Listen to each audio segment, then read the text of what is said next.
There's no doubt that Gosford's right behind the telethon. The Imperial Centre tonight, there's a huge crowd that's enjoying some great entertainment and responding magnificently to the appeal.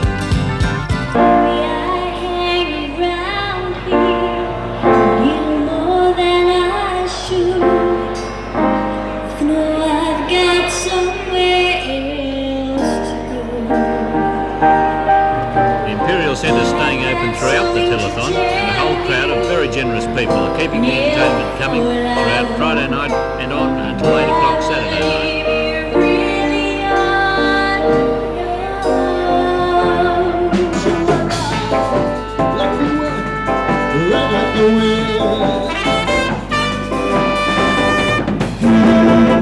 As the music keeps going, so do the telethon phones at Gosford. The bank of phones will be manned at all times so the Central Coast viewers can ring in on 245 122.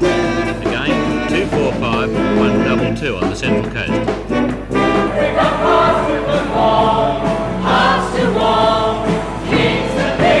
entertainers at the Imperial Centre haven't just given their time, they've dipped into their pockets as well. The Entrance Theatre Company set the pace with a $50 donation. Wants to bring disaster. Everything you do, let me be there no more. Let me be there in your life. Let me take my. I'll be watching this report down at Gosford. The big crowd at the Imperial Centre is in touch with the telethon on a giant-sized television screen. Well done, Gosford.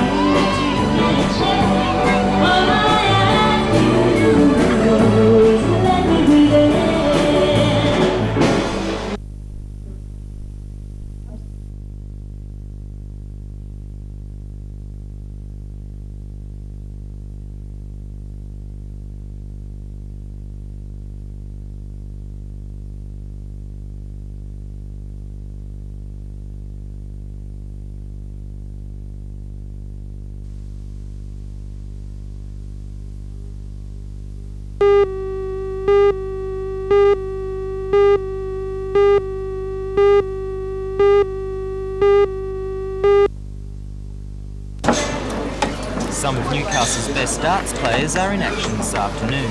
Last year's state men's and women's teams are being challenged by top teams of Newcastle players. The New South Wales Darts Council has donated $100 towards the telethon, and a raffle is being held from which the darts players hope to raise several hundred more dollars. Laura Wilson. Two balls, mate.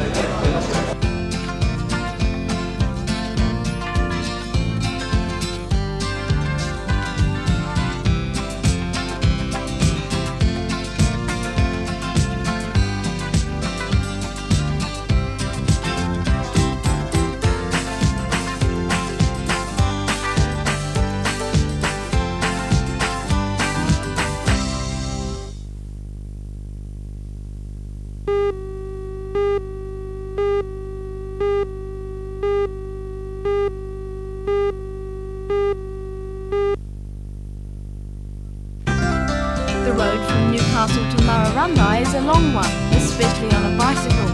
But for the telethon, Bruce Rose made the distance in just over 8 hours. When he arrived at the NBN studios this afternoon, his feet were understandably sore, but he took the time to stop and chat and even managed to smile. It's a long ride from Murrarunda to Newcastle. Did you get very hot, very tired? I did, about the last 30 mile, I say. It's all worth it though, I guess. Yeah, it was a good cause, very good cause.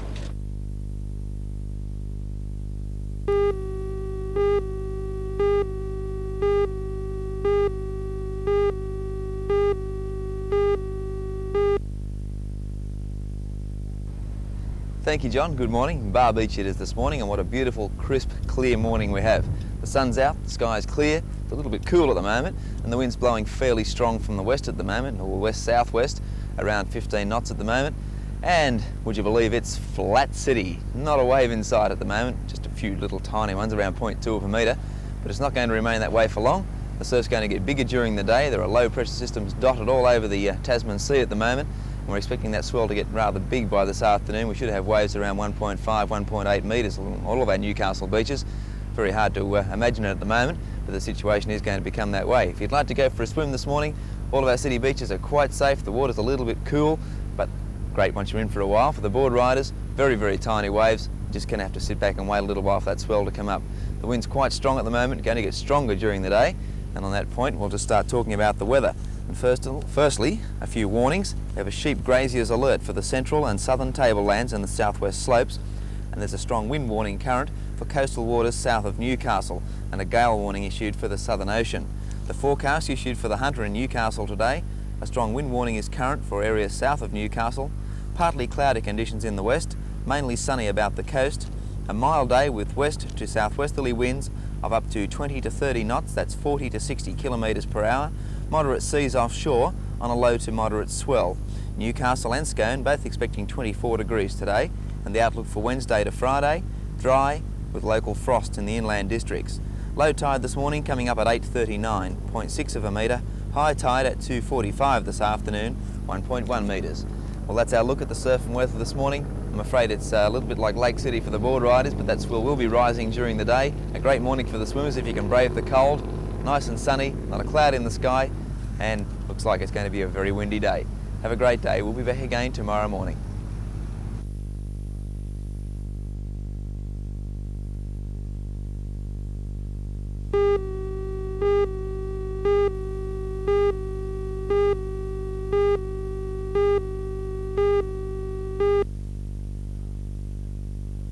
The Star is a car, a very special Corvette designed by MGM Studios and built for the movie Corvette Summer by the same custom shop which manufactured the famous Batmobile. The Corvette was featured in auto shows throughout the United States, and it was also used as a pace car to start numerous car races on high-speed oval circuits. For that job, it had to have a top speed of 240 kilometres an hour. Imported to Australia by Newcastle businessman Doug Walters, the Corvette won't see that kind of speed again.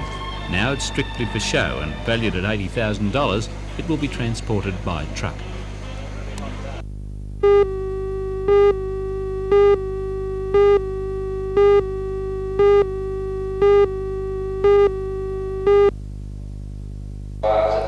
The Richmond report will mean the loss of some 200 jobs at Morisset Hospital, a fact that doesn't rest easily on the shoulders of the many workers at the Institution for Developmentally Disabled and Psychiatrically Ill Patients. But Morisset isn't the only hospital to receive cutbacks. The report also recommends the closure of Peat Island Hospital on the Hawkesbury. The report calls for community-based care to replace institutionalisation in the majority of cases, a goal that will be worked towards over the next few years. Health workers at Morisset say it's not only their jobs that they're worried about, but the welfare of the patients. Union organiser Terry Canolti. Well, we're very concerned about the patients. We've seen a lot of these sorts of theories attempted to be put into practice in the past. And in fact, we've been party to that practice for a number of years. It's our view that the patients that can be placed out into the community are being placed out there now. What this report does is attempts to speed up that process, to do it within a couple of years and undo all the good work that's been done by the staff of Morisset Hospital and other psychiatric hospitals over many, many years.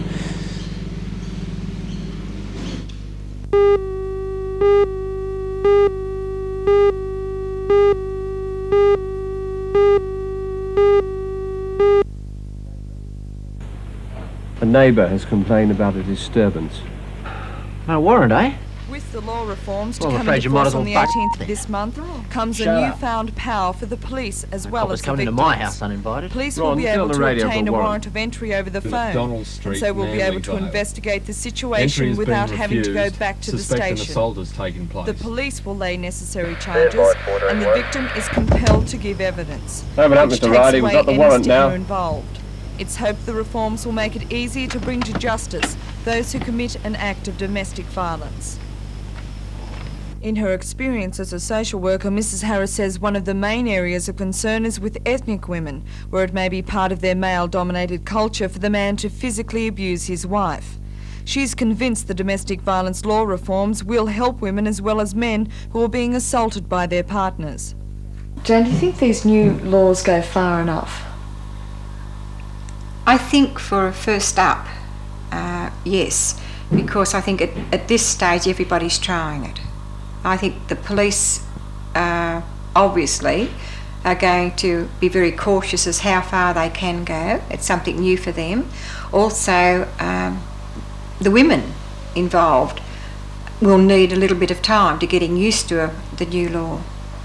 Do you think this will deter, perhaps, domestic violence? Do you think people will think about the consequences and realise the power that the police and the victim now has? As long as it's publicised well enough. That's the important thing. It's useless having a law if it's not going to be acted upon.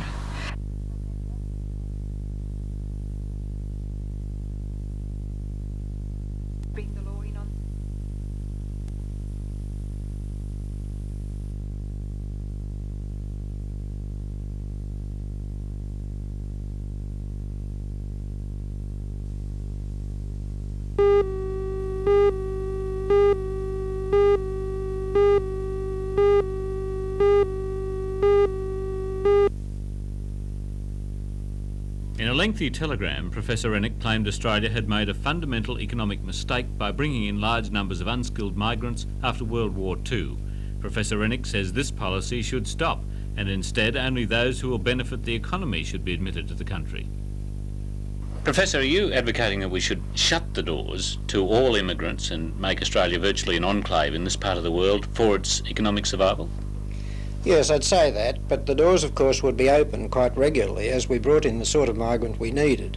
And that migrant would be basically selected on the capacity he or she had to contribute to the new type of economy we're building in Australia, and not coming in just as large numbers of unemployable people because they have no skills. Well, where then would you see those migrants most likely to come from? They're most likely to come from the economies which are currently employing the new technologies that we're only just starting to employ. As, for example, we'll have to employ in steelmaking.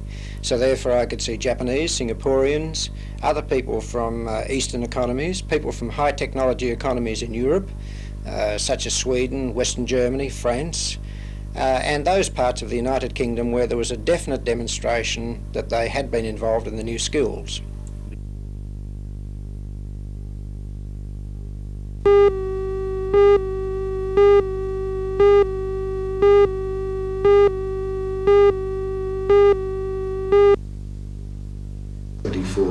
Since his resignation from the New South Wales Teachers Federation, Mr McGowan has made a number of scathing remarks about its policies. He says the Federation's stand against private schools is bigoted and, if carried out, would lead to utter chaos in the education system. I think their policy, which says that there should be no state aid whatsoever, would bring about the closure of all the Catholic schools in my electorate. Now, if that's not anti-Catholic, I don't know what is. It would mean chaos in the state school system. It would mean chaos in the private school system. It would mean that the private school system would become elitist, because only those parents who could afford to pay the fees would be able to send their children there. Now, their policy, I still maintain, is anti-Semitic, anti-Catholic, anti-Protestant and anti-religious in general. The Teachers Federation has suggested that perhaps you ought to look in your own backyard, in that there are too many demountable classrooms. How would you answer that question? There certainly are quite a few demountable classrooms in my electorate. However, as well as that, you can look to $25 million expended by this state government, the Rand state government, over the last 7 years. Our problem is one of growth. And it's difficult when you don't have the money to provide the buildings. However, we're getting there, and we'll do it as fast and as well as we can, given the economic situation that our country is in. Right. Okay. Just get you both to hold there for a while.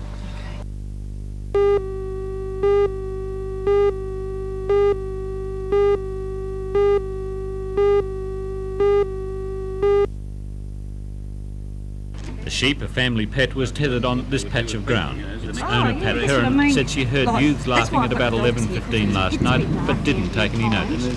Sometime later, she was woken by police, who had found the badly injured sheep 2 streets away.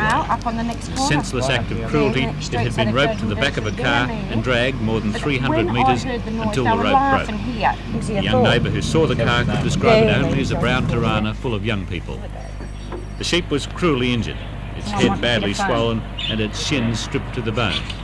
The herons have had the sheep named Lambsy since it was a bottle-fed lamb, and the family is naturally very upset. I'm very upset today. You know, we're giving my daughter a birthday party today, you know, and it's put a real damper on it. On the advice of a veterinary surgeon, the herons have made the sad decision to have their pet destroyed.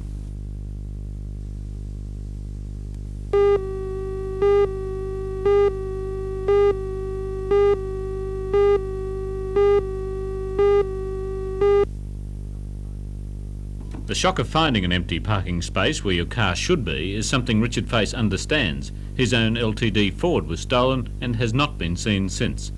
He says he's convinced that car theft is now highly organised. They've got to be recycled, and it's very obvious from what I've been able to find out in the last 12 odd months is that a great deal of them would have to be taken by people that have a working knowledge of the motor industry. In other words, there's got to be somebody that actually thieves them, there's got to be somebody that recycles them, and there's got to be somebody that finally sells the end product. Well, isn't it up to government authorities to make it too difficult to recycle? Well, overall, one of the problems of Australia generally is the getting cooperation between the Commonwealth and the states. The current popular car with car thieves is the Commodore, and it's frighteningly easy to get into without a key. I'm no expert, and I'm not going to show you how, but it really is only a matter of seconds. It's that simple, and getting the car started is not much more difficult. Yep. Car alarms are a deterrent, but a unit like this red light alarm, which protects the car in a number of ways, costs almost $300. However, Richard Face says that indirectly everyone is paying for car theft. I think that you've got to have a situation where there is some understanding by the community of what it's costing them for their insurance. There should be a hue and cry about the fact that over 1,000 vehicles a week in this state, and that's the latest figures this year are saying exactly the same is happening, are disappearing or being tampered with in some way. And the end cost has got to go onto your insurance policy.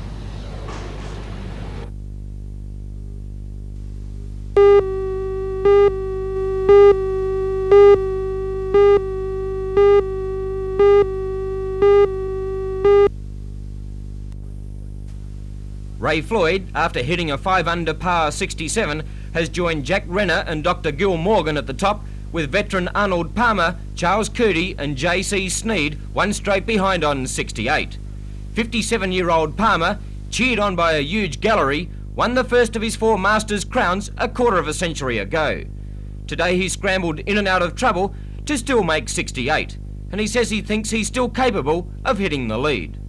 The Australian doing the best in the tournament is Bob Shearer on 70, with Greg Norman and David Graham on 71 and Bruce Devlin on 73. 5 times Masters winner Jack Nicklaus is also on 73. Another good score today was the Spaniard Sevi Ballesteros, who shot a 68 also, and James Hallett, who's an amateur, and he shot 68. Craig Stadler shot a 69, Calvin Peet a 70, Keith Fergus a 70, and Fuzzy Zola a 70.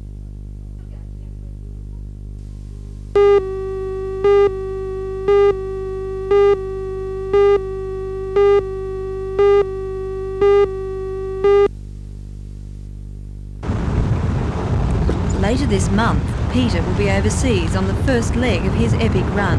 He started from Surfers Paradise on March 19th and will fly out of Sydney later this month for New Zealand, then America, and so on. He's doing it not only because he wants to be the first man to run around the world, but because he wants it to be an Australian who gets there first. Peter's grandfather and father were both famous marathon runners, and in true family tradition, he has set himself quite a task: 57,000 kilometres, accompanied by his family and a friend who is filming the run. Are you confident? Oh, very, very. Actually, I was only saying to a friend yesterday that to Newcastle here so far it's been 21 days, and if I wanted to, by knowing how I performed on the way down, I could have easily run down here in 14. Very confident. I'll be the first man run around the world.